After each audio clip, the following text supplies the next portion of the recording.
Hello and welcome to Stand for Families Free of Violence's 30th annual Rebuilding Lives event. I'm Terry House, your MC for this afternoon's event, and I am so happy to be here with you, meeting in person with all of you. Today's event is a celebration of hope, resilience, and 30 years, a full generation of rebuilding lives in Contra Costa County. And it could not be possible without the ongoing support of a lot of wonderful people and organizations. Our presenting sponsor, the Dean and Margaret Lesher Foundation.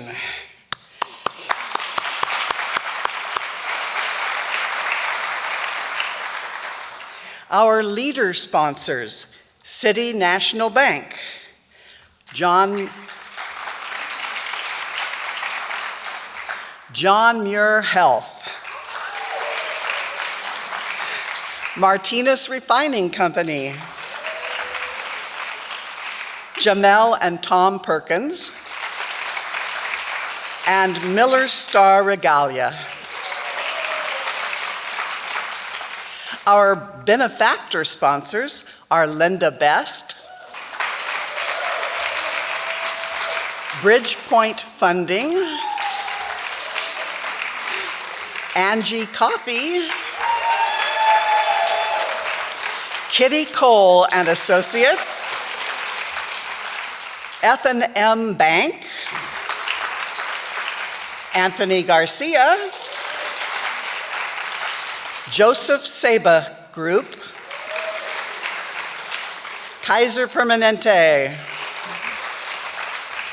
Legacy Mechanical and Energy Services Incorporated, Marcia Servetnik, Diana Smith, Signature Bank, the Izzy Effect Foundation, Travis Credit Union, Alice Villanueva, and Wells Fargo. We thank them all for their continued support of STAND. Before we get too far into our program, I want to take a moment to go over a few housekeeping items. A digital version of today's program can be found by scanning the QR code on your welcome card with the camera on your mobile device. Staff and volunteers are happy to assist you if you have questions about how to access the program. And if you find, once you've gotten onto this site, that you see a beautiful picture of Stephanie, just scroll down to the bottom and that's where you can find the program. We also have staff available today for support should any of the material in today's presentation trigger personal responses. At the back of the room, you will see Robin Binder and Anu Shania. And if they want to wave, there we go. Robin and Anu are available anytime during the presentation or after the event, should you want to speak with someone. You can also reach out anytime by calling STAND's Crisis and Support line, which is listed on the screen and on your welcome card. As most of you know, STAND is the only full-spectrum domestic violence service provider in Contra Costa County, with programs offering prevention, intervention, and recovery for all members of families impacted by domestic violence. STAND is also the only specialized shelter-based organization in Contra Costa, and it depends on community support and engagement to help make our lives safer. I've been a staunch supporter of STAND for almost the 30 years of this event. I met the founder, Roly Mullen, 28 years ago when I was working in a domestic violence organization in Alameda County. What a force she was. 30 years ago, domestic violence services were still a cutting-edge concept, and homeless services were just beginning to take off. I started as a volunteer on the domestic violence hotline while I was getting my master's in counseling psychology. Then I ran support groups for survivors as part of my internship, while also serving as the development director of the organization. Working there helped me to make sense of my childhood that was marked by verbal, financial, and emotional abuse, and homelessness when my mom would leave, and then the cycle resuming when she returned. How I wish that she had had access to the services such as Stand Now provides. As a grant funder in 3 different cities over the past 25 years, I have been proud to help support Stand financially to ensure that our residents get the help that my family and I so desperately needed. As most of you know, today is a fundraiser to give you the opportunity to help support Stand's services. To make it easy for you to make a contribution to Stand, you can use that same QR code to make your contribution. Please use it anytime during today's event and afterwards. We're going to cover a lot of territory in the next 90 minutes. We will hear from Stand's CEO, Rhonda James, the Rebuilding Lives event chair, our keynote speaker, Stephanie Land, and from this year's Rollie Mullen Leadership Award recipients. To get us started, here's Stand's Board of Directors representative and chair of today's event, Anthony Garcia.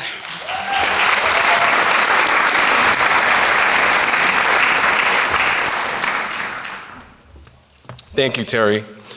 As this year's RBL event chair and a board member, I want to welcome and thank you for joining us in person this year. We're all here today for the same reason.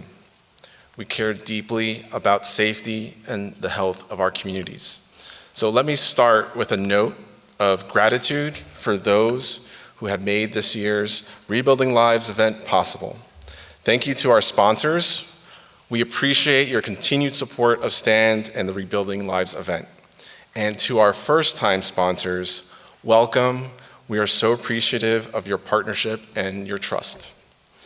I'd like to also take a moment to thank our policymakers, our community leaders, our law enforcement partners, community partners in attendance this afternoon. So to recognize those in the room, we have District 2 Supervisor Candace Anderson. We have Walnut Creek Council Member Luella Haskew. And our law enforcement partners representing their jurisdictions, I'm going to read these alphabetically, so no favorites. Brentwood PD, Lieutenant Ogrognik and Sergeant Orlando. Concord Police Department Chief Bustillos. El Cerrito Police Department Chief Keith. Pleasant Hill Police Department Lieutenant Christic. San Ramon Police Department Lieutenant Paleo. San Pablo Police Department Lieutenant Wiegers and Investigation Sergeant Brady. Walnut Creek Police Department Lieutenant Hibbs. And thank you to our community partners also here in attendance, the Alliance to End Abuse, the Child Abuse Prevention Council, Contra Costa County's Employment and Human Services Department, Contra Costa County's Employment and Human Services Department, Health, Housing, and Homeless Services Department from Contra Costa. It's hard when you have them back to back. And then Contra Costa Family Justice Centers. And last but not least, Hope Solutions.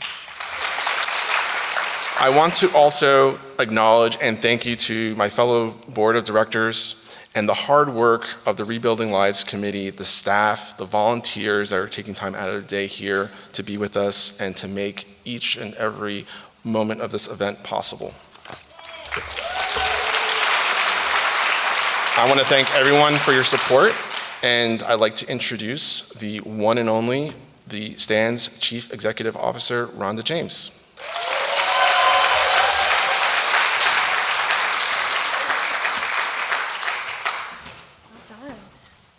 So hi, a little social distancing I see. So if this was a Zoom right now, this would be epic. So many faces. So thank you all for coming. This is, as you know, Stan's 30th anniversary of doing this event. It's our 45th anniversary of being founded in this particular county. So thank you all for making this possible. So I was asked to do the state of the agency, and it's sort of like when people ask me how I am, I'm not really sure how to answer that. Do you want the really truthful answer, or do you want the answer that's hopeful? Luckily, both are true today. So I want to tell you a little bit about where we've been, so we can move on to where we're going. But as you know, Stan started in 1977, and there are some people in the audience who were there, who were here then, who were there then, and they know who they are. They don't look any different. So in 1977, between 1977 and 1979, we were called Call, and we were founded by really, really passionate volunteers. And by about 1979, we took over the name Battered Women's Alternative, and many of you in the room know us as Battered Women's Alternative. And I still talk to donors once in a while, or I talk to volunteers in the community. Talked to someone a couple weeks ago who said, yeah, my mom used to be really involved with the local domestic violence scene here, but it wasn't with you, it was with BWA. So it's really fun to say, well, how old are you? I think that your mom actually was one of our volunteers. So it's really fun to see that history. So just let me tell you a little bit about where we've been and where we're going. Stand has changed its name a couple of different times. So in 77 or 70, between 77 and the time we became BWA, I don't know where you were in 1977. Maybe you can think for a second where you were, how your hair was cut, what you were doing. But Jimmy Carter was our president of this country, and the Dodgers played the Yankees in the World Series. Remember? Disco was a thing. It wasn't just a party that your kids are going to. Disco was a thing. AC/DC, Fleetwood Mac, and Stevie Wonder topped the charts. What were you doing then? Star Wars came out with their first movie, but as it turns out, wasn't their first movie. But it was the first time that happened. So Star Wars came out, it was released, and Elvis died the same year. The first gaming device came out, a little thing called Atari. Some of you might still have Ataris. And this new gadget came out for the first time in the open market called Apple Computer. And gas prices were 65 cents a gallon. I thought you might remember that. So following on a very public outcry in the early 1970s, and sort of exacerbated by a research study that showed that Los Angeles County had 1,000 beds set aside for homeless men, but there were 30 set aside for homeless women of that 1,000. And none of them were identified as domestic violence survivors. So with the kind of concurrent outcry all across the nation, all across the planet actually, but certainly in this country, that year, the year that Stan became BWA, we had 170 shelters open up across this country. And we had identified between 2 and 4 million people. At that time we called them battered wives because that's the only way we thought about them. Lots to unpack there. But at that point, 170 shelters, and Stan was one of those because of you. Okay, so I'm going to go a little bit faster, although Melissa tells me not to. In 1997, Stan changed its name to Stand Against Domestic Violence, because in those are the days we were against things. Bill Clinton was our president. Green Bay won the Super Bowl, 31, first time. Titanic and Men in Black dominated the box office. They sure did. And Puff Daddy had 2 top singles in pop charts. And that was when he was Puff Daddy. This gadget played a game called chess, created by IBM. It's the first time a computer beat a human being at a game of chess. So now it's every day, right? But that's what happened then. And introduced into the market was this tiny little gadget called a digital video or versatile disc, what we all call a DVD, which my kids call, what is that stuff still in there, right? Are you ready for gas prices? What do you think gas prices were? $1.22. That was 1997 when we became Stand Against Domestic Violence. So then in 2010, under the watchful eye of Gloria Sandoval and Sharon Turner and Raina Sandoval Beverly, many other shoulders, Susan Woodard, Stand merged with another organization really working on violence in the family, not just within the marital relationship or the relationship. So in 2010, Stand became Stand for Families Free of Violence, the hardest title to write on your grant applications ever. At that time, Barack Obama was the US president. This little service was founded, called Instagram. That's just how recent it was. And this new gadget was introduced called an iPad. I think a lot of you probably have iPads with you right now. We experienced one of the biggest oil spills off the Louisiana coast. Remember that one? Deepwater Horizon for BIP. Kobe Bryant was still with us, and he led the Lakers, the LA Lakers, to NBA championship. Go Kobe. Toy Story 3 was top of the market. Katy Perry was right up there with Eminem topping the charts. And gas prices were $3.14. That's sounding really good right now. So where we are now, we're still Stand for Families Free of Violence. We say we're post-COVID. I'm not sure we're post-COVID. We're post-COVID adjacent. Joe Biden is our president, and I have to say, first vice president identified as a female, Kamala Harris, who was a speaker here at RBL. I'm pretty sure she's telling that same story somewhere. I had a staff member who just said, Robin said, "Is that picture of Kamala Harris out there?" I'm like, yes, that's not photoshopped. She was here. We saw some up and coming stuff. The COVID-19 pandemic has dominated our lives, and it's still shaping our future. And I have no idea who's the top single. I don't know if it's going to be Harry Styles or Post Malone. I have no idea who's going to continue and actually purchase the next media platform. Thank you, Kanye. Thank you, Elon. And the gas prices are topping $6 a gallon. But you knew that. So do you remember back when I first talked about the first year Stand opened? We had opened 170 shelters in this country, and we're thinking we had 2 to 4 million people affected by domestic violence. And again, they were all identified as women, so at that point we were missing probably 40% of our population. As of today, we have slightly over 3,500 shelters in this country, and that's a good thing.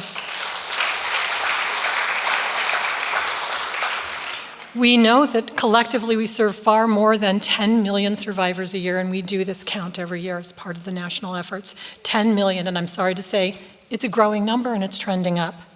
What I can tell you is because of you all, the part that Stand has played is that every single one of those years in a growing fashion, we have answered somewhere between 12 to 15,000 crisis calls. Thank you, Ashley Palomino, and all of our staff who've been making sure all that happens for so long. We also continue to house at least 240 women, men, and children and other genders in our emergency shelter for up to 12 weeks at a time as they pull their lives kind of back in line and figure out the next step.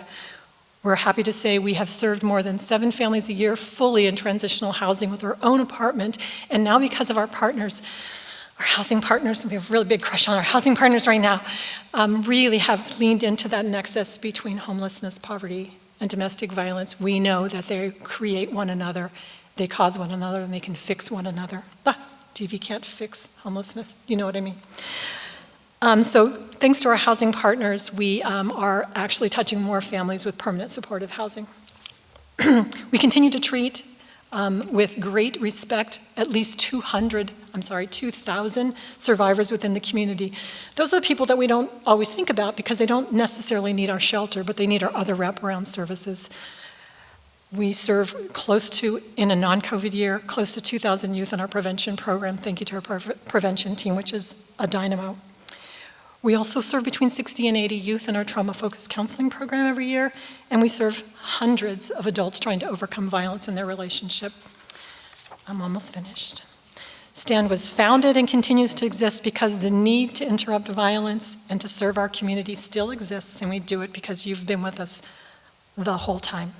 For those of you who were here with us in the beginning, we thank you for your foresight. You were so smart and so energetic.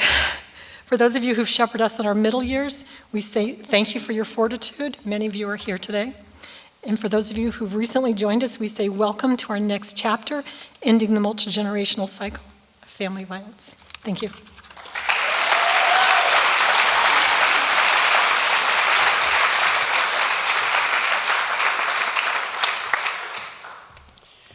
Thank you, Anthony and Rhonda. We appreciate that. All right. Now for our main event. Stephanie Land is a critically acclaimed author focused on economic and social justice, domestic abuse, chronic illness, and motherhood. Stephanie's best-selling debut memoir, Maid, Hard Work, Low Pay, and a Mother's Will to Survive, chronicled her experiences navigating the poverty trap as a single parent exiting an abusive relationship. The memoir went on to serve as the inspiration for the Emmy and Grammy-nominated Netflix show, Maid. Maid was named Notable Book of the Year by the New York Times and the Washington Post, amongst others, and was listed among President Obama's Summer's Reading List 2019. In addition to her book, Stephanie has written articles for the New York Times, the Washington Post, The Guardian, The Atlantic, the New York Review of Books, among many other outlets. Stephanie is also a writing fellow at the Center for Community Change. She has worked with Barbara Einrich at the Economic Hardship Reporting Project. Please join me in offering a warm welcome to Stephanie Land.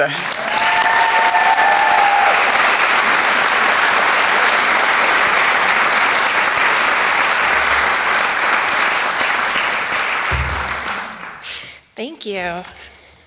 Thank you for inviting me. It was quite a pleasure to hear all of the work that you guys have done over the last year since I guess I was a mere conception.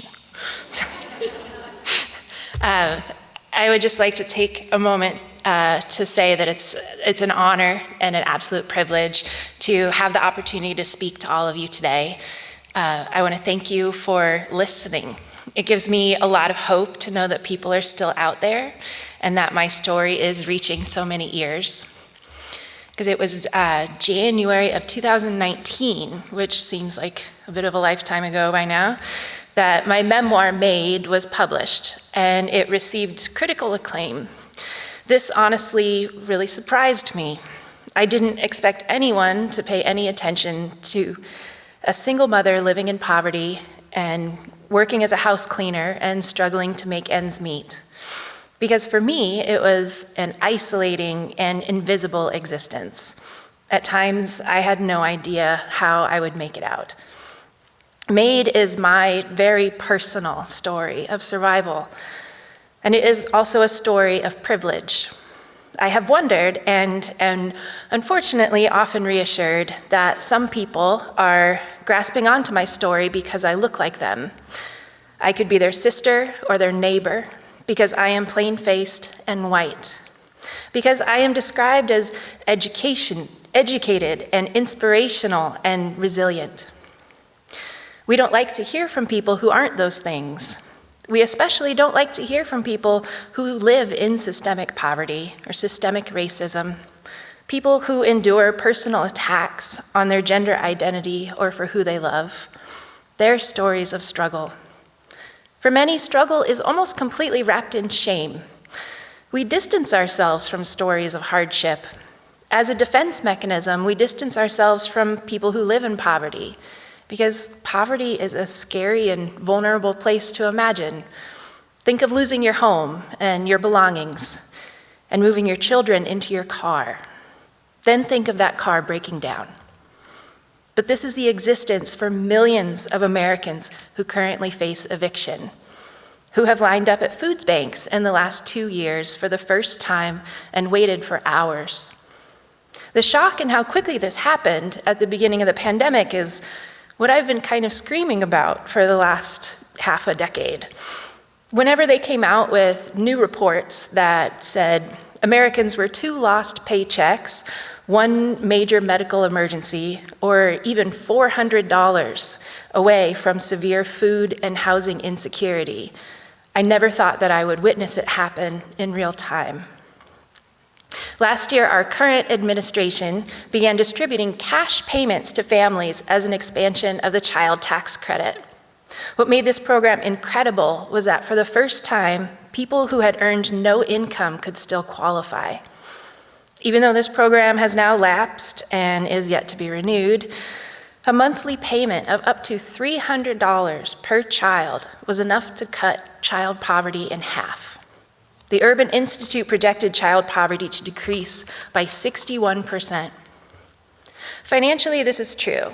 Money absolutely helps lift people out of poverty, but I hardly ever hear people talk about or mention the lasting trauma that housing and food insecurity brings. So I signed my first book contract without paying much attention to what it said. The second one too, if I'm being honest. I didn't know at the time, of course, that it was going to be a bestseller, or Obama would like it, or that they'd make a Netflix series about it. I just really needed the money.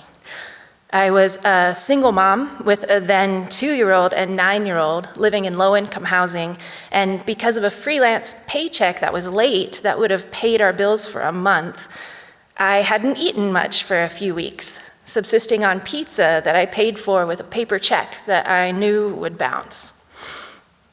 This wasn't my first bout of hunger. I had been on food stamps and several other kinds of government assistance since finding out that I was pregnant with my older daughter. My life as a mother had been one of skipping meals, always saving the good food, like the fresh fruit, for my kids, who I told myself deserved it more than I did. That apartment in low-income housing, though, was my saving grace.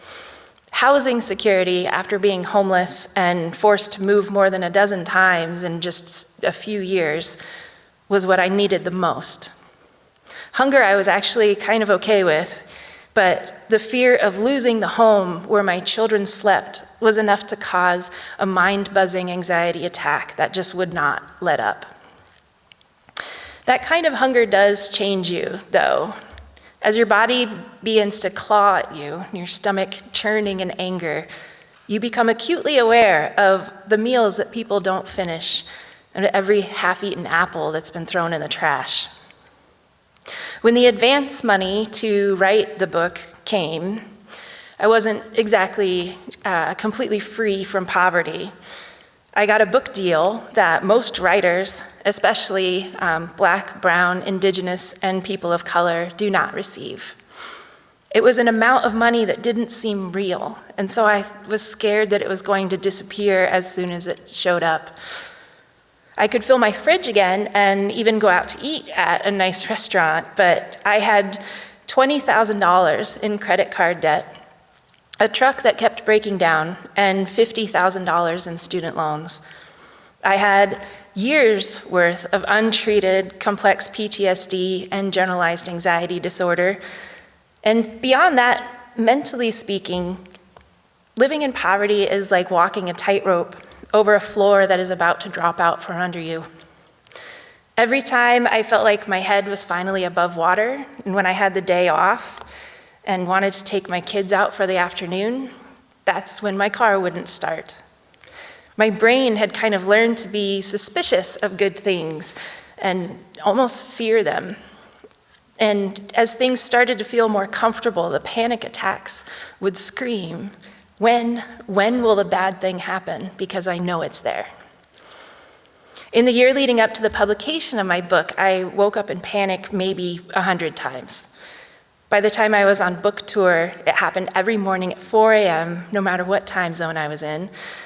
And every night my anxiety seemed to come up with a new what-if scenario based on what I'd been through as a poor, female-identifying freelance writer who happened to be a single mom. I thought the trolls who had once taken a sudden interest in me would catch wind of my new book and share photos of my kids on 4chan again, calling us names that I won't repeat. I wondered if I should call my kids' school like I had before, just in case, because I feared for their safety.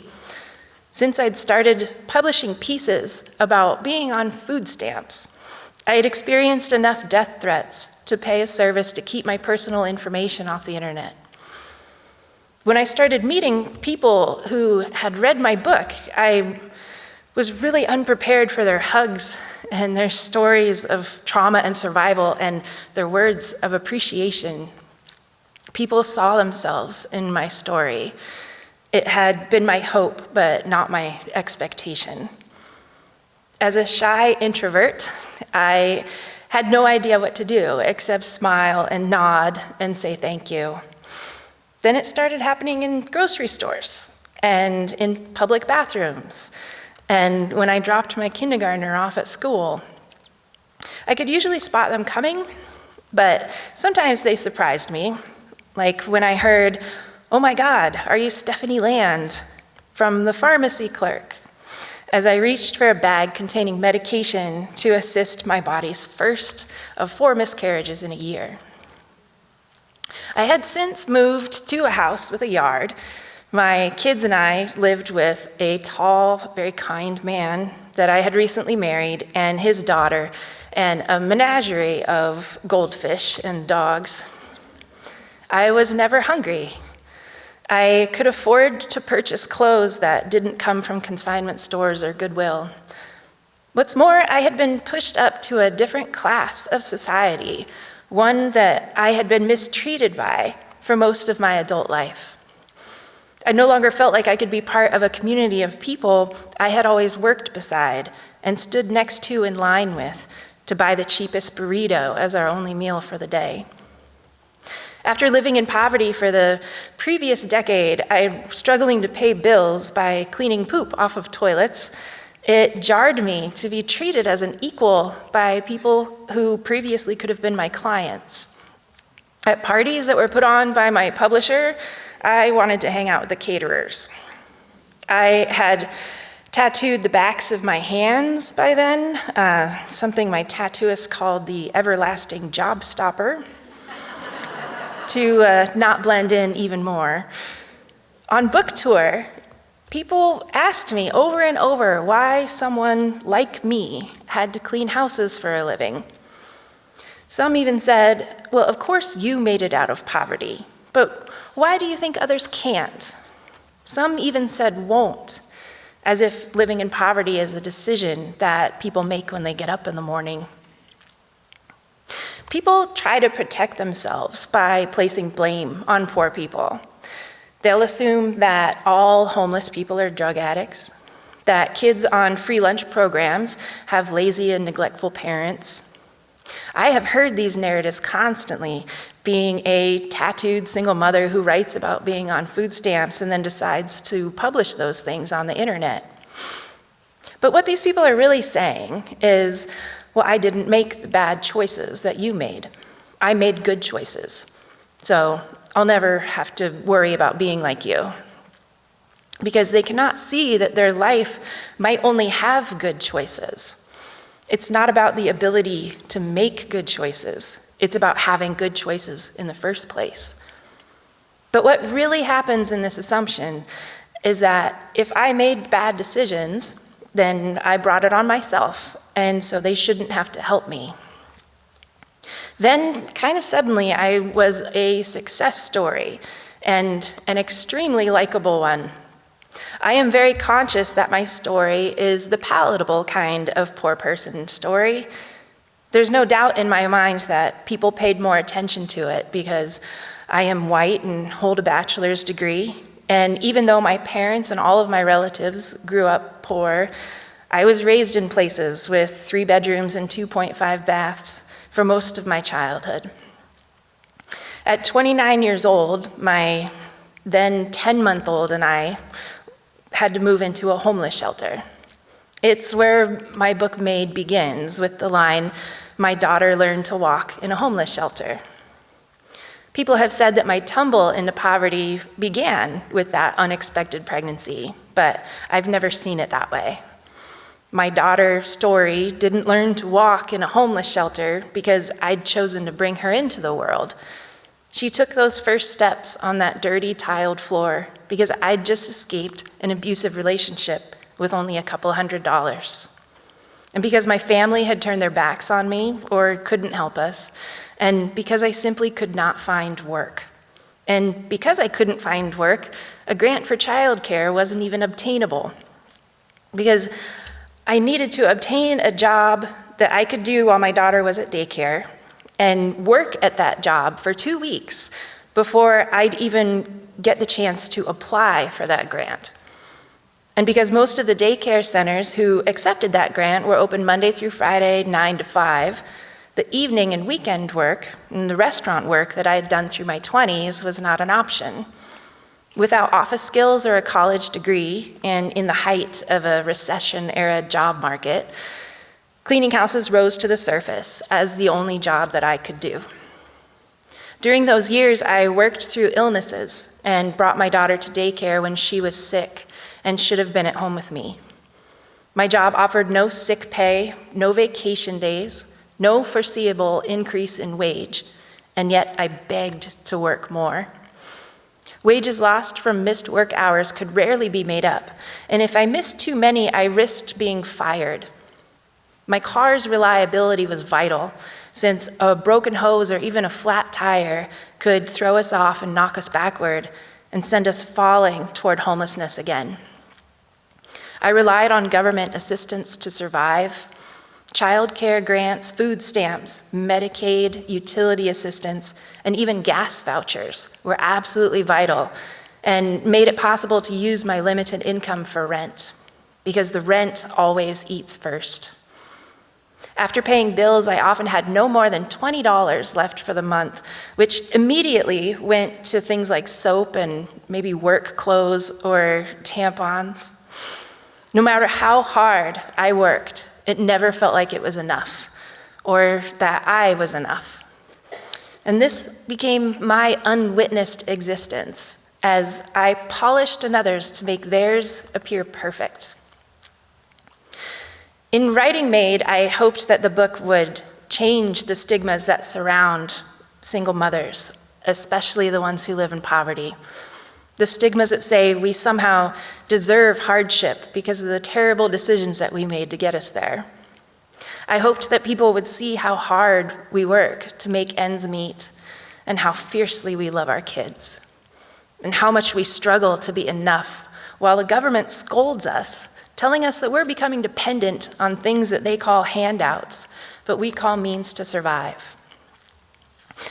So that all was about 13 years ago now, maybe 13 and a half, when I worked as a maid for a cleaning company in the Skagit Valley, which is about an hour north of Seattle, Washington. I wasn't paid very much. After taxes and expenses, it came out to be about $6 an hour. My job was mainly to leave evidence that I had definitely been in a client's house. I folded toilet paper into little triangles, and I made lines in the carpet with my vacuum, but I was very careful to not leave any footprints. Because as far as leaving evidence that I, a human being, had been walking around in their house, that was almost forbidden. A forgotten rag was once enough for a client to call and complain.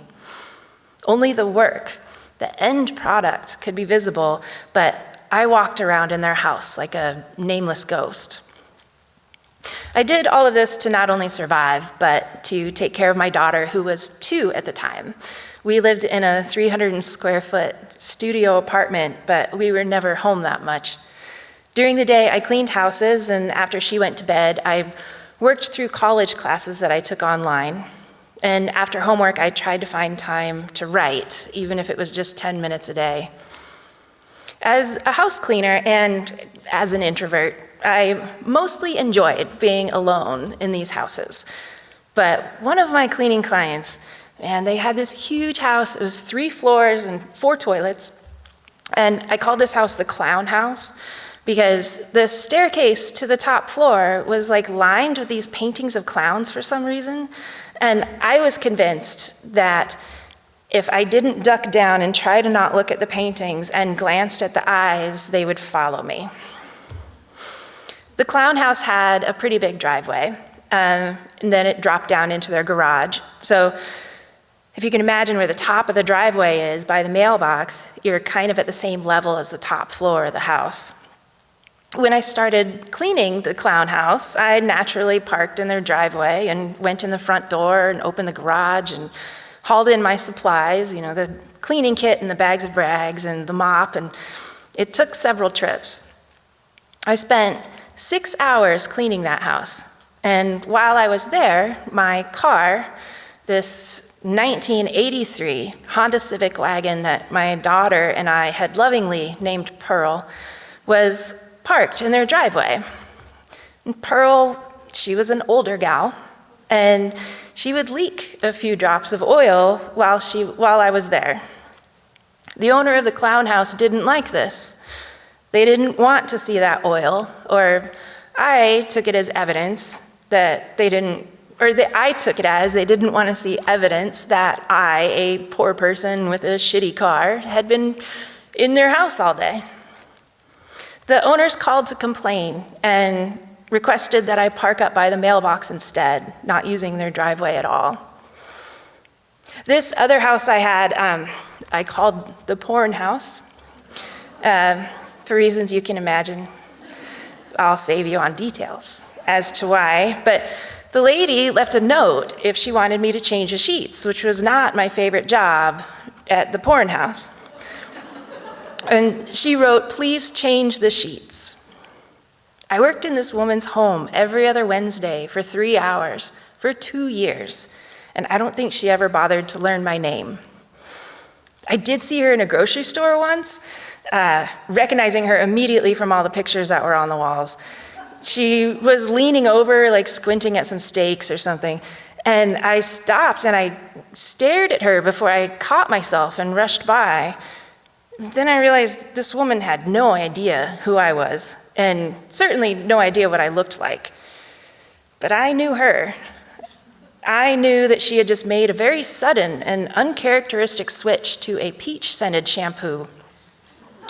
I knew her husband preferred Hustler over Playboy, and that she slept on a twin bed in the office next to a stack of romance novels, the kind they were probably selling in that grocery store with those like weird Fabio-looking types on the cover. Over the 5 years that I worked as a house cleaner, my client list grew to the dozens. I not only had the clown house and the porn house, but the sad house and the beach house and even the chef's house. I knew these houses intimately, and consequently their owners. None of my clients knew that I lived off of peanut butter and jelly sandwiches. I did, however, keep up with college during that time and graduated with a degree in English. I had this knowing, or really this huge amount of privilege in knowing that being a maid was not going to be my end and that being a writer would be. In fact, when I first wrote about my time as a house cleaner, it was for a college writing workshop at the University of Montana. I'd submitted something called the Confessions of the Housekeeper because I thought it was a sexy title and because it was my life at the time. But when it came time for all of my classmates to work on it, they didn't know what to do with it. So here we are kind of sitting in this circle all looking at each other, and I'm supposed to stay quiet while they, give me some feedback and notes, and they had nothing to say. So I was caught in this moment of outing myself as an exhausted and mildly panicked single mother who lived in poverty, who was in her 30s, and they all had written about their year abroad. So a couple of minutes went by, and I was sitting there just kind of wide-eyed and waiting for someone to say something. And my professor, David Gates, he read a couple of paragraphs of The Sad House out loud, and he had never done that before. And then he leaned back in his chair, sunglasses still on, and he smirked and said, solid gold, man, that is solid gold. So I thought, maybe I'm onto something here. And so I worked at that essay for a few years, and I eventually submitted it to a general call for essays for this website called Vox. And they paid me $500, and it was my first real paycheck as a freelance writer, and I thought it was going to be the most money that I would ever see at one time for my writing. But the morning it was published online, my friend called me on my flip phone, and she asked me, "Are you okay?" And I said, "Yeah, why?" She said, "You need to go look at your computer." I don't know if any of you in this room have ever gone viral, but it's kind of like being caught in a hurricane and a tornado and a tidal wave all at once. Even though I was still this kind of invisible person as a writer, I had this huge invisible thing called the internet, and it was looking directly at me. I pissed off a lot of rich people with that essay. And I knew this because they told me in many colorful ways. But I started to see that as people who had hired house cleaners, that they were the ones who felt exposed. Because I had forced them to see that the person who was in their home was not only a human being, but a witness, and might eventually go on to be a writer. I like that joke, thank you. I also got an email from a big-time literary agent in New York City that morning. He asked me if I had a book in the works, and so I lied and said yes. And so he asked me for a few chapters, and I quickly wrote some down. 11 months later, we had a book deal, and this dream that I had had since I was 10 years old in a very big way came true, and I had no idea what that meant. But I did know this. I had written about a job where I was paid very little to not leave any footprints, and now I had this opportunity to write a book where people could possibly walk around in my shoes. In the before times, over 2.5 million nannies and house cleaners and care workers did the work of caring and cleaning in our homes. For comparison, 2.5 million is just under the entire population of Chicago. Because of the pandemic, the total number of those jobs were immediately cut in half, which means that those workers were not only left without a job, but the ones who worked under the table didn't have any documentation for them to receive unemployment benefits. Our country is so work-focused toward our low-income populations that without it, a person has nothing but another's good graces to support them. The majority of these domestic workers are women, mostly women of color, and who immigrated here in the hope for a better life.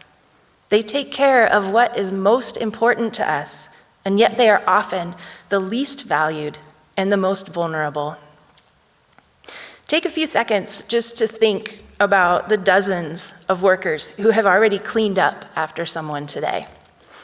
The housekeepers cleaning and disinfecting hotel rooms, the grocery store clerks desperately wiping down their stations, the service workers, the bussers, the bartenders, the waitstaff, bustling around to clear the plates of patrons, the janitors in airport bathrooms, and the custodians in our schools.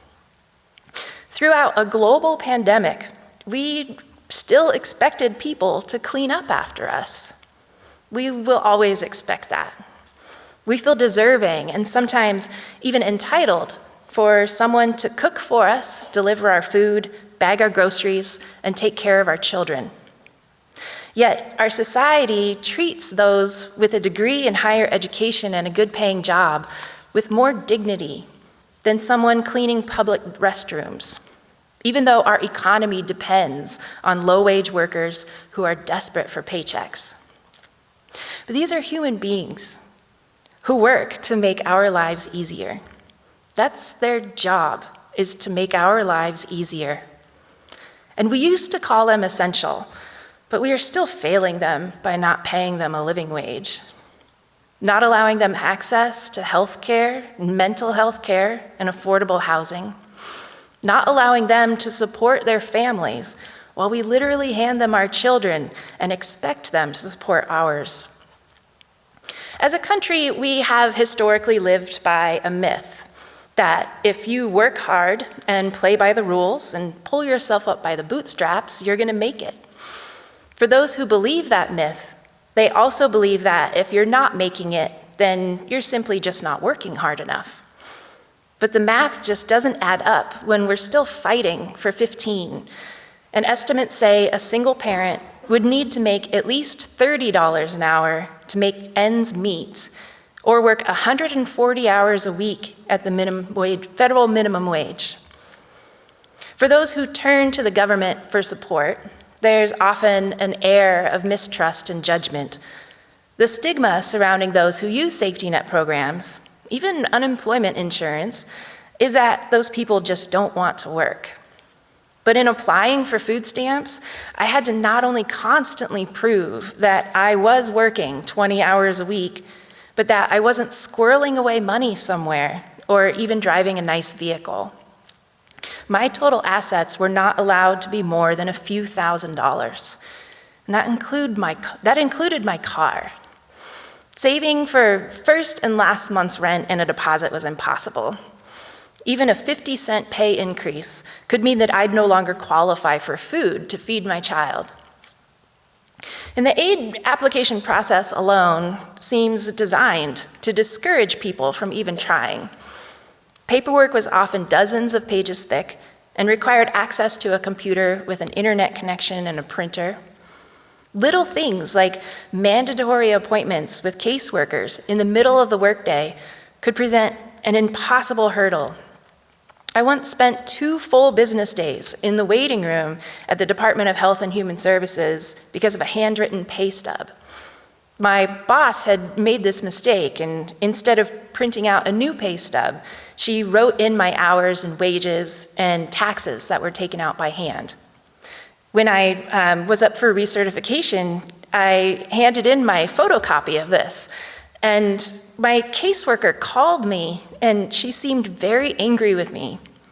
She said that if I didn't hand in my real proof of income for those weeks, that she would cancel my child care grant. And she threatened to do that immediately.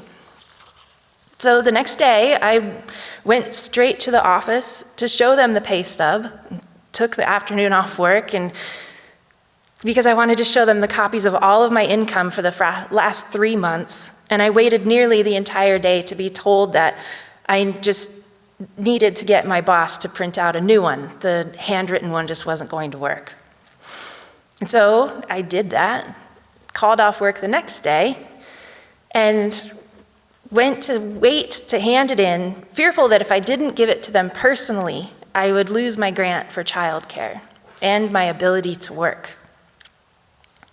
After my daughter and I moved out of the homeless shelter, my caseworker and I went over a 4-page list of rules that I'd have to agree to in order to live in their transitional housing apartments. For the homeless shelter, I had had rules like guest understands this is an emergency shelter, this is not your home. Random urinalysis may be requested at any time. Visitors are not allowed at the shelter, no exceptions. For the transitional housing apartment, my caseworker made it clear that they'd still do random checks to make sure that the daily household chore minimums were met. I again agreed to those random urinalysis tests and random unit inspections and a 10 p.m. curfew. Overnight visitors were not allowed without permission and for no more than 3 days. All changes in income had to be reported immediately. Monthly statements had to be submitted with details about what money came in and how and why it went out. Being poor, living in poverty, seemed a lot like probation, but my crime was lack of means to survive. For 6 years, I somewhat stubbornly scraped by as I worked my way through college in pursuit of a dream, to be a published writer, to hold a book that I wrote in my hands. But every time my car broke down or I lost a day of work, I felt incredibly guilty for pursuing a degree in higher education, especially an art degree. I felt like our life didn't afford me this notion of being a writer. And the government did not really seem to agree with it either. The hours that I spent in class or doing homework did not count toward those required work hours to receive benefits. So as a full-time college senior, working 15 hours a week instead of the 20 that I was required to, with a child who was now over 6 years old, I was kicked off of food stamps. I saw it as being punished for fighting to better our lives and my ability to support my kid. But the truth is, once you're in it, there's often no real path out of poverty. The welfare cliff is too high, the obstacles are simply too great, the system is too broken, though I would say the system reflects our country's caste system and works exactly how it's supposed to. Caseworkers could tell me where to go and where to apply and what form to fill out. They'd ask me what I needed, and I would say things like a place to live or to eat, or usually childcare so I can work. And they would help, or they would find someone who would, or not help at all. But that was really all that they could do. Recovering from trauma was so vital and maybe the most critical, but not only could no one really help me with that, I didn't even know that I needed it. The years of poverty and instability and insecurity had created a panic response, which eventually grew into those panic attacks that I still suffer from today. Over the 2 years of being home during the pandemic, I fought to figure out why this sudden success had been a struggle for me to process. I finally identified it that it was going straight from the trauma of poverty to the trauma that I discovered as a sudden public figure, and then experiencing the biggest type of success that a writer can at a time when people were dying and being evicted in droves. Some might call this survivor's guilt, but that feels too simple to me. After my then newly turned 14-year-old and I watched the first 2 episodes of the Netflix series, kind of huddled in my bed under blankets and watching it on my laptop, it was starring 2 characters that were based on the 2 of us. And they turned to me with tears in their eyes, and they said, "We made it out, but so many didn't." As we made our way through the entire series, watching 2 episodes at a time, I started to feel connected to the main character, Alex, because she was very much her own person and not such a replication of me. The whole series stood on its own as a work of art. I loved the added characters and where the writers chose to add humor and more depth, and how similar Alex and Maddie's life was to my own. Most of all, I was impressed by Margaret Qualley's acting ability to experience these impossible situations where you could just see the trauma in her stunned expression. And then she had to turn to her young daughter and keep this magical world that children need surrounding her. We expect poor people to live through countless traumatic moments, and days and weeks and even years of unimaginable loss. And we tell them, we even train them to be resilient. People used to compliment me and my daughter by calling us that, resilient. But no one, absolutely no one, took the time to look me in the eye and ask, "No, really, how are you doing?" And especially, what you are going through is incredibly hard, and it's not your fault.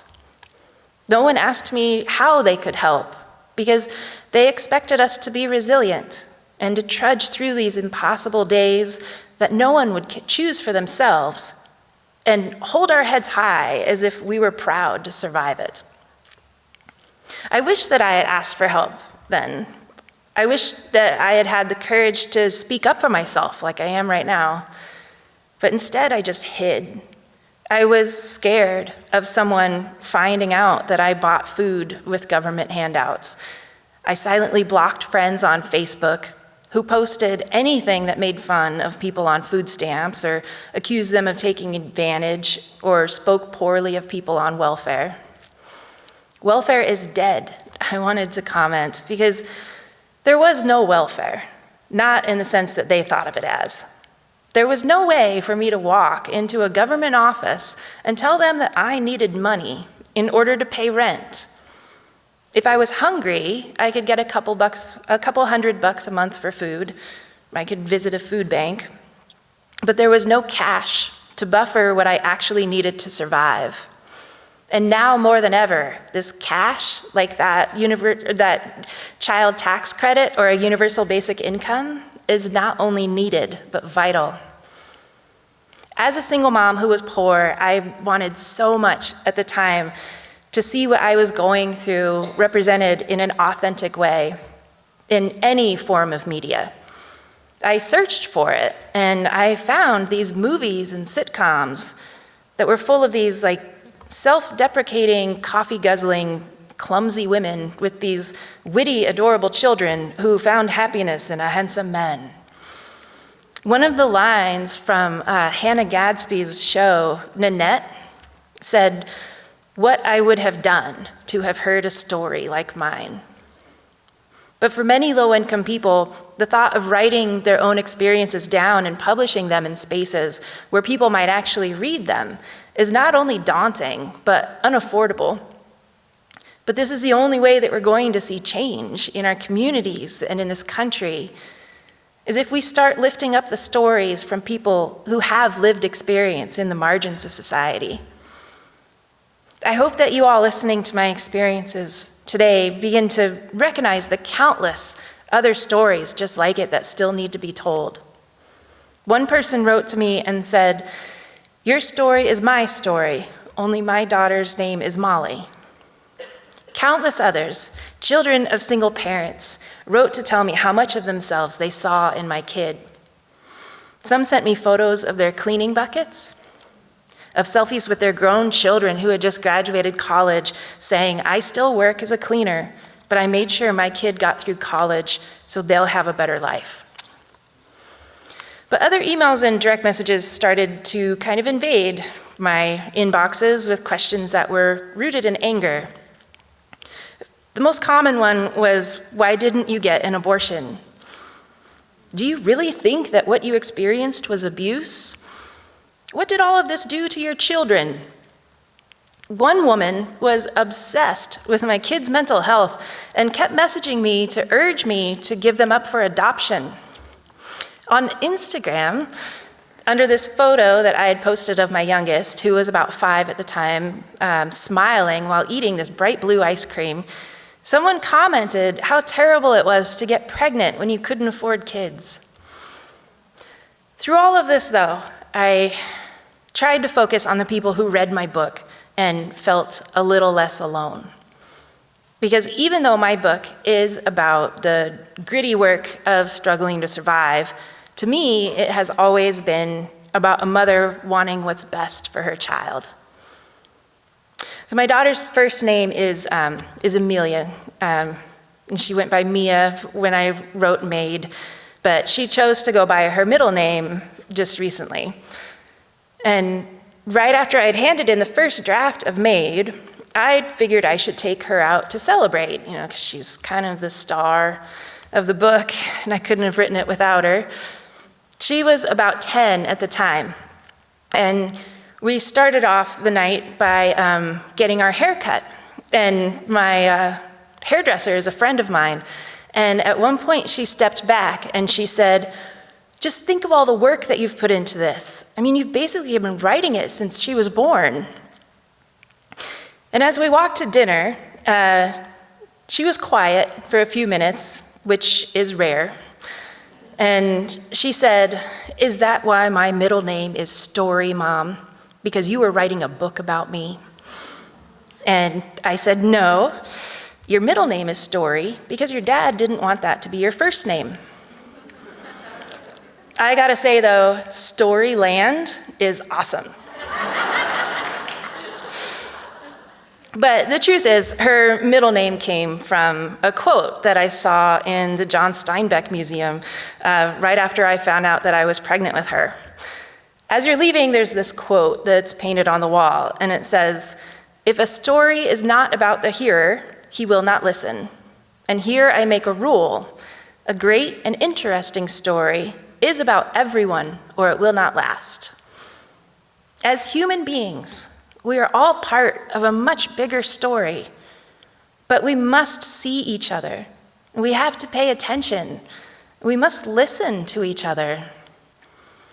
After we had dinner that night, I took Story to the fanciest restaurant in Missoula, Montana, and we got dessert, and I let them order whatever they wanted.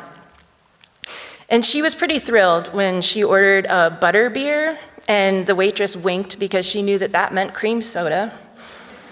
And we got cake and ice cream, and we couldn't finish it all. And I watched her just laboriously take these last few bites and thought of how many times that I had sat across the table from her feeling like a complete and utter failure because I wasn't able to afford good food to feed her. I felt so guilty for rotating between grilled cheese, peanut butter and jelly, and some kind of boxed pasta every night. Those years that we spent on food stamps were ones that I wished that I could have given her more. But those times that we really struggled, when I went to bed exhausted and cold and hungry, my number one fear was that someone would find out about us living in that studio apartment. I was scared that they would find out about the peanut butter and jelly sandwiches and the mold in the walls that was making us really sick, and come and take my child away from me. I truly believe that the only way that we're going to see collective change is by listening to not only stories like mine, but ones from people who have experienced systemic poverty and systemic racism and violence. If we can somehow start to remove shame from struggle, we'll start to see how many of us are fighting in our own way and create a movement toward empathy. Our dignity as humans does not reside in our success or how many hours that we're able to work in a week. Our dignity is being alive and caring for each other and recognizing that we are all equals who all deserve the same opportunities, while realizing that many will not have those chances toward success at all. When people tell me that I deserve everything that happened to me in the last few years, I tell them that everyone does. When people tell me that I earned this, I picture the machine that printed out so many copies of my book, and I know that it did because I am that resilient person who most expect to be successful. I'm like little orphan Annie, skipping around in new shoes, singing "Yesterday was plain awful," but that's not now, that's then. I'm the story we love to hear, and I point that out as often as I can. It has become my purpose.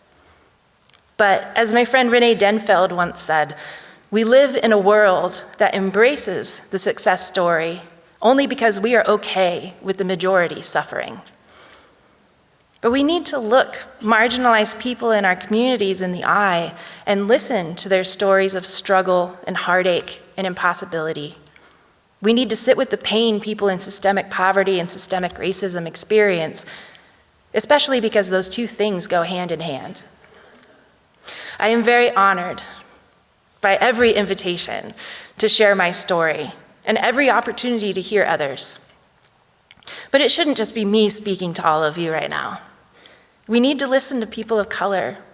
We need to listen to people in our own communities. We need to stop and talk to those who are experiencing homelessness instead of ignoring them and ask how we can help. By listening to others' stories, we will evoke empathy and inspire compassion. When people ask me how they can help, I tell them to just call up an organization and ask what they need. I'm betting the answers are often socks and tampons and diapers and $10 for gas. Because life is so small and short-sighted when you are that hungry that you can't demand affordable housing or a living wage or safe work environments. Those of us who have the bandwidth and the means should stand up and fight for that. My story does have a happy ending, but that doesn't mean that I went from welfare to work. I found a wild kind of success that most only dream about, that I dreamt about, but didn't actually think it would happen to me. I am so honored to be here and to help put a different sort of face on poverty and to be a voice for an invisible population of people who too often go unheard and are now seemingly disappearing. I hope that is the part of my story and the part of our story that lasts. Thank you very much.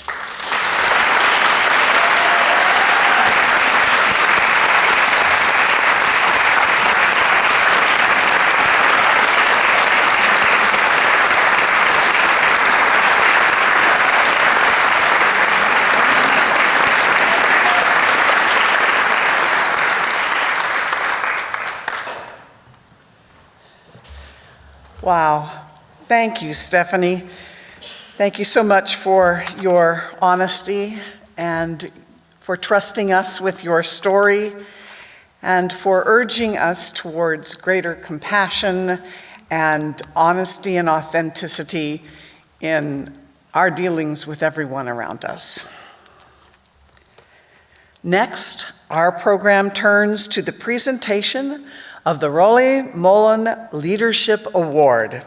I would like to welcome to the stage Devorah Levine to introduce the award.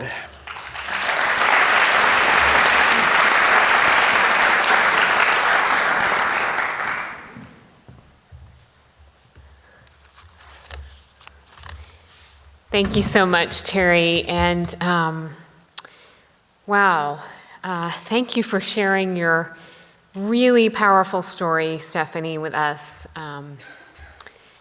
It's a little hard for me to, I'm just gonna take a breath. Okay. Hi, everyone. My name is Devorah Levine, and I'm so happy to be part of this year's Rebuilding Lives event.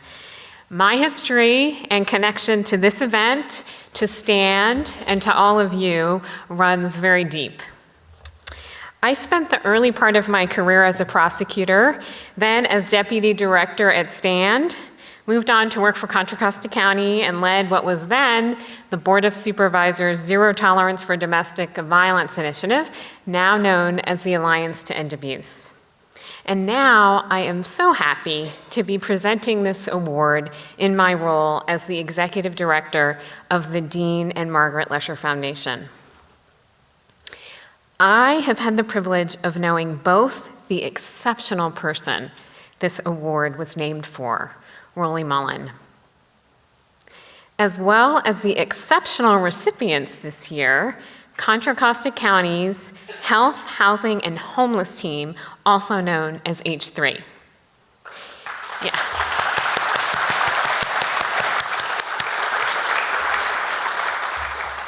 H3 is our tireless county team providing direct services and building partnerships to serve some of our most vulnerable community members, those who are experiencing homelessness.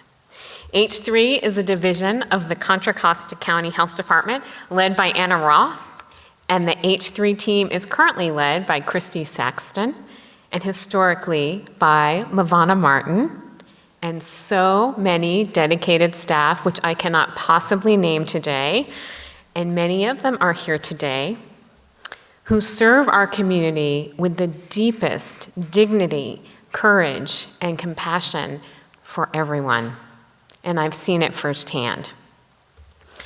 While their mission to end homelessness remained clear, their work became even more complicated as the health pandemic waged on.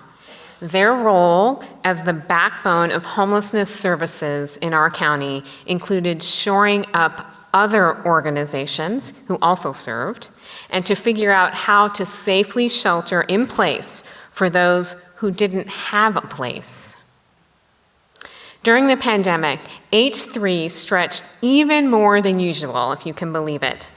They reached out to Stand early in the pandemic without Stand asking them, and stayed in active partnership throughout this health crisis and recovery. H3 helped provide PPE when Stand experienced early supply chain gaps. You remember that? H3's leadership team, thank you particularly to Lavana Martin, helped Stand identify additional emergency funds when they really needed it. Throughout the many months of disruption, H3 staff came on site to help Stand reimagine post-pandemic housing details, and even now in the recovery stage, H3 continues to offer expert technical assistance to safely bring survivors into emergency shelter. I know because I spoke with Rhonda about this, and my heart was filled.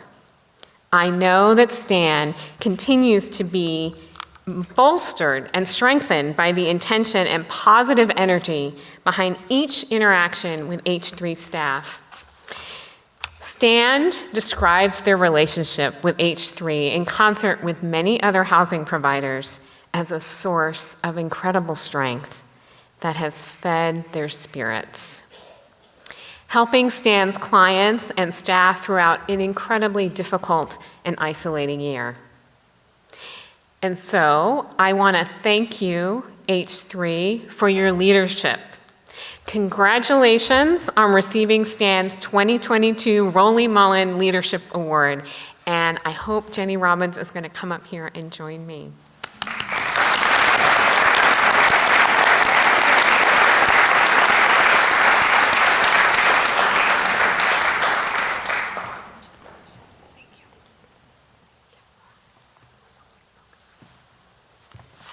Hey, good evening, everybody. My name is Jenny Robbins, and I work with Health, Housing, and Homeless Services, and I'm so proud to be here tonight with my two colleagues, Shelby Ferguson and Michael Fisher. We're representing our entire division, so it really was a village to get us here today. The three of us are here on behalf of our department and just have a lot of gratitude for this award, for the Rolly Mullen Leadership Award. And we also want to thank Stand and your team of staff for recognizing the work that we performed over the pandemic and partnering for us to make sure that your doors stayed open and remained open throughout the entire length of the pandemic, and that those in our community who are most vulnerable during this unprecedented time had housing and had support and had care in their lives. Earlier today, Michael and I were talking and we were recounting the phone call when we heard that we had to decompress all of our county shelters and move about 150 individuals into hotels, and we didn't quite know what that would look like, and it's a moment that you won't forget. But we all stood up and we continued on, just like many of the folks in the room today who are working with those who are unhoused. So we have an incredible amount of gratitude for our health department. We couldn't be here today with our sister departments, public health, environmental health, our hospitals, clinics, behavioral health, because all of the support that we got, we were able to provide to our community partners. So thank you. Thank you, thank you, Stand. Thank you for everybody in here today for welcoming us and for allowing us to accept this award.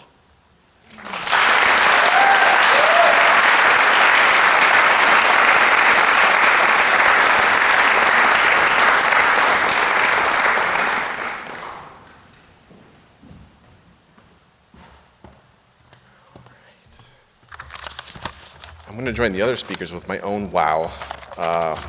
What an incredible event so far, and I'm so honored to be this year's event chair. So congratulations to our H3 partners, and thank you to Stephanie for your powerful story.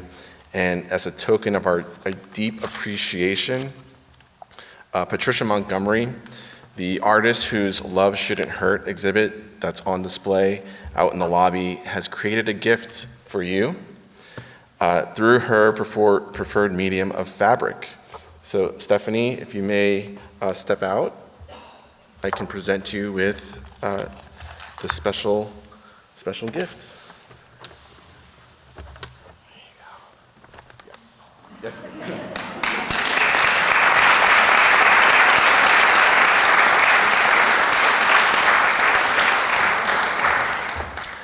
And we also have a California drought-friendly gift for Terry as a thank you for being our MC this year, kicking us off with amazing energy, positivity, and really appreciate her longstanding commitment to Stand. So Terry, I do have our succulent surprise.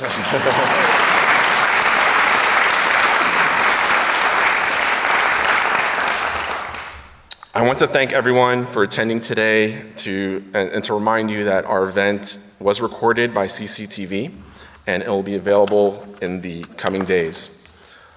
So today, in front of you, with your eyes you have seen and with your ears you've heard a lot about Stand and also a survivor perspective. And what motivates me and my board colleagues about Stand are the services to the community provided for what we don't see and what we don't hear. The trauma you can't see, the hidden pain and the cost for preserving one's safety in a relationship just to decide to leave, the incalculable costs that comes with. So Stand services are there for survivors and are increasingly being delivered at a higher rate. Your commitment and your donations today will no longer keep domestic violence in the shadows or out of sight. It's helping to demystify how we help one another in those situations. If you may take 2 minutes to pull out your cell phones and to scan our QR code, you can affirm that together we stand with survivors in the light and to directly support our abilities with our partners here to protect our communities. Thank you again once more, and I hope to see you all again next year.